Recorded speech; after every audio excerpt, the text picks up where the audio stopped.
DC fans everywhere rejoice. We've got a new head of the franchise, and he's got big plans. He's also a veteran of comic book movies, and knows a lot of A-listers he wants to bring in, such as Chris Pratt. That's right, one of Hollywood's biggest action stars from the Marvel and Jurassic Park franchises, and also one of the famous Chris's on the scene right now. Don't confuse him with Evans, or Hemsworth, or Pine. We're talking about the guy that voiced Mario, Pratt himself. Peter Jason Quill from Terra, raised from youth by a band of mercenaries called the Ravagers, led by Yondu Udanta.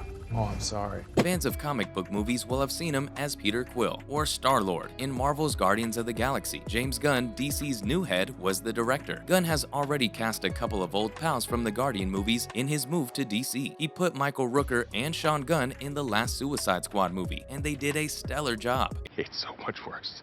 You son of a... I had it with you. Someone follows you through the jungle. I didn't know what was going on. You didn't know because you didn't want to know because it made you rich. I demand a seat at the table. It goes the other way too. When he came back to Marvel to direct the final installment of the Guardians of the Galaxy, he took along Daniela Melchior and Chukwudi Iwuju, who he worked with on DC. So basically, the man has a reputation for mixing bowls of spaghetti, and he's not showing signs of stopping anytime soon. Star-Lord. Who? Star-Lord, man. Legendary outlaw. Dance off, bro. Me and you. Since the Guardians of the Galaxy trilogy is coming to an end, Gunn was asked in an interview with Empire how he feels about the end of an era, and his reply was full of hints. "This cast is like my family. I can't tell you how close I am to Chris Pratt and Palm and Dave and Zoe and Karen, but I will work again with all these people individually, probably at my other job." Wink, wink. Well, I'll tell you why. Because I was a skinny little kid who could squeeze into places adults couldn't. It made it easier for thieving. Well, I've been trying to track you down ever since.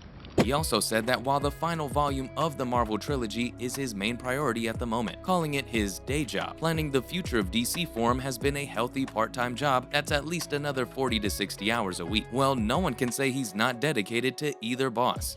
No! Oh! Fuck! No!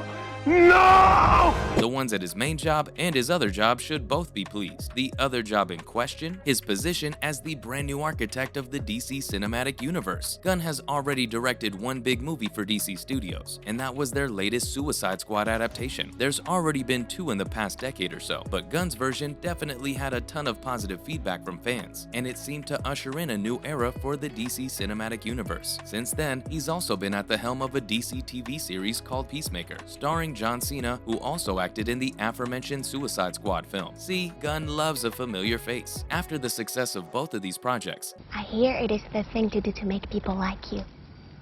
What if you do it like that? Oh.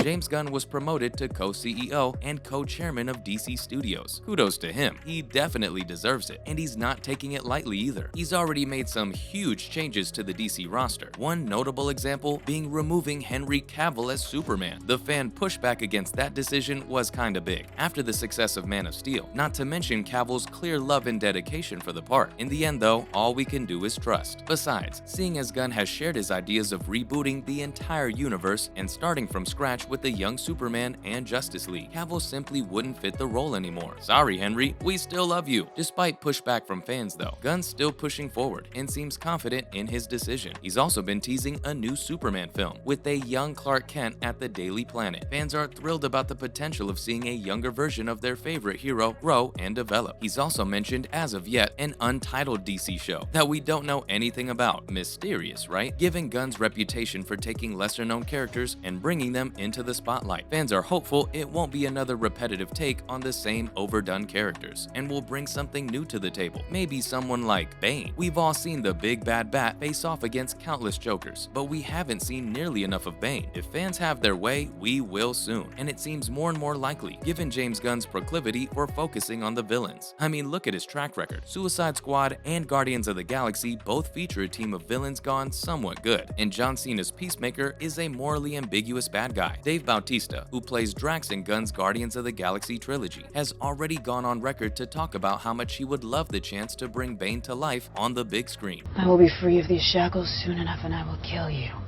I swear. No.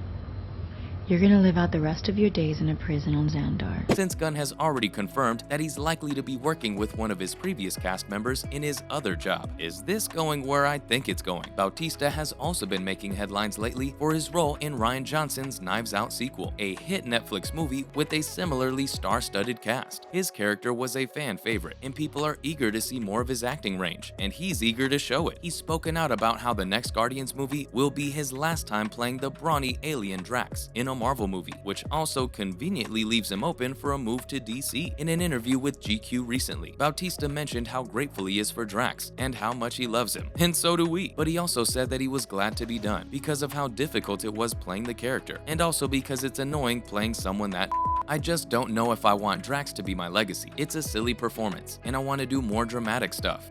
What is wrong with you? If he's a planet, how could he make a baby with your mother? He would smush her.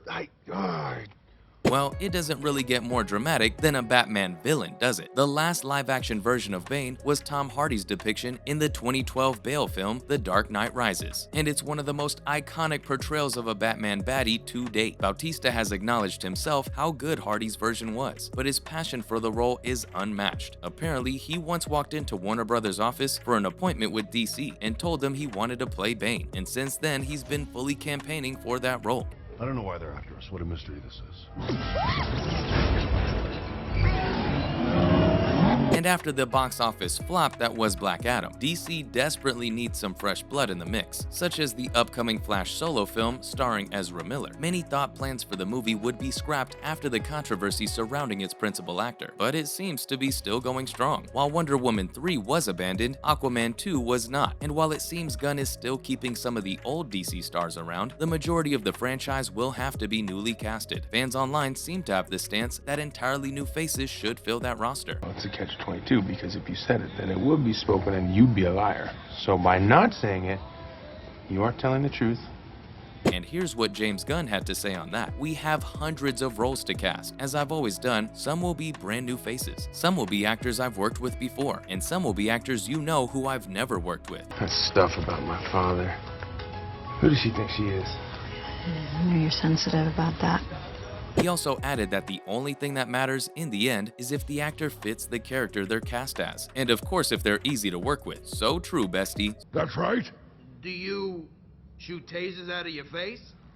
It's metaphorical! So there you go. That's everything we know about James Gunn's new DC universe and the chances of Chris Pratt being cast, as well as the rest of the Guardians. Thanks for watching, and we'll see you next time.